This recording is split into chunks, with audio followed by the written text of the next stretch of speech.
Okay, Batangas at saka Quezon, no, Game 3 ng South Division Finals ng NPBL. So, ito yung sinasabi na kung ikaw eh mas angat na team kagaya nitong Batangas, heavily favored, hindi mo na dapat pinaaabot ng close out game. Kasi mas nagiging gritty, mas nagiging palaban yung kalaban mo pag binigyan mo ng tsansa. And one of the things, kasi masyadong mahaba itong masyadong mahaba itong highlights ng MPBL. But one of the things na kung papakinggan nyo yung coverage, no, lalo na nito ni Coach Louie Gonzalez ng JRU na nag-a-analyze ng game, sinabi niya that Quezon yung nanalo, na-counter nila yung full court press ng Batangas. Okay? Alam naman natin ito si Coach Cholo Villanueva, isa to sa pinakamagaling na coach dahil ito ay natuto kay Coach Franz yung pressure defense. No? Dahil medyo lumamang na itong Quezon dahil ito yung naging palaban. No? Alam naman natin pag press break pag magaling yung gwardiya mo, sa kanya na halos lahat ng puntos. No? So, itong si LJ Gonzalez parang nasa FEU lang. Alam naman natin gaano kagaling tong si LJ Gonzalez, combo guard ito So, it's about time na may pumasok na sa MPBL Finals na galing sa Calabarzon region. So, yun lang. Ito rin na nagpapakita na talagang maraming magagaling na player sa Pilipinas na hindi lang nabibigyan ng opportunity na makapaglaro sa PBA, which is the highest level of basketball. So, kung titignan nyo yung laro,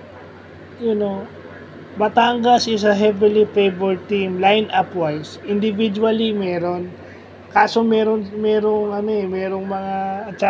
silang mga tira na hindi nila naipasok. Okay? Mas marami silang free throw attempts, pero bakit lamang ang Quezon sa kanila ng 2 points nung patapos ng first half? It is because yung tira ng Batangas is 3-point shots. No. 3-point shots yung tinitira ng Batangas ng Quezon. So kahit 50% ka sa free throw attempt, 50% ka from the free throw line, kung 3 points naman yung binibigay mo sa kalaban, chances are lamang sila ng dalawa. Usually ganun nangyayari. Kahit mas marami kang free throws, mas lamang sila dahil yung tirang na ipapasok nila is mas maraming puntos. 'Di ba? Two free throws is worth 2 points. 1 point each. Kung 3 points yung binigay mo sa kalaban, chances are lamang sila ng dalawa. So, yun yung nakikita natin. At saka itong Quezon, nagkaroon nito ng 9-0 start. So, paano ka mananalo sa dulo kung buong laro nauubos yung mo kakahabol? Lumamang ka, then season na kayo sa dulo. Pag pinagsimula mo kasi ng may buwelo yung, parang kumbaga sa Bagyo, pag may buwelo, mahirap nang talunin, nakabuwelo tong Quezon ng maaga, 9-0. First quarter pa lang. So, doon pa lang, parang, na agad contingency, nasa contingency na agad yung Batangas. Humahabol sila buong laro. Lumamang sila, pero yung press break niya, hindi umubra yung press break, yung pressure defense nila hindi umubra. Kasi scouted na lang kalaban yun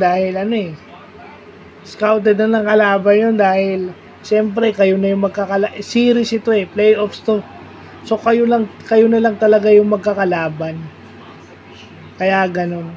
Maganda naman ang kinalabasan, pero yun nga, di ba? Kung titignan mo, it all began nung sa start ng Quezon, maganda yung start. Yun siguro yung nag-propel sa kanila. At saka binigyan mo ng chance eh. Kung yung game 2, tinapos mo na yan. Kasi pag binigyan mo ng chance yan, magkakakumpiyansa. Tignan nyo maganda yung start. Kasi may confidence na yan. Kumbaga, nakaramdam na sila na kaya pala natin tong kalaban, di ba? So, yun lang po.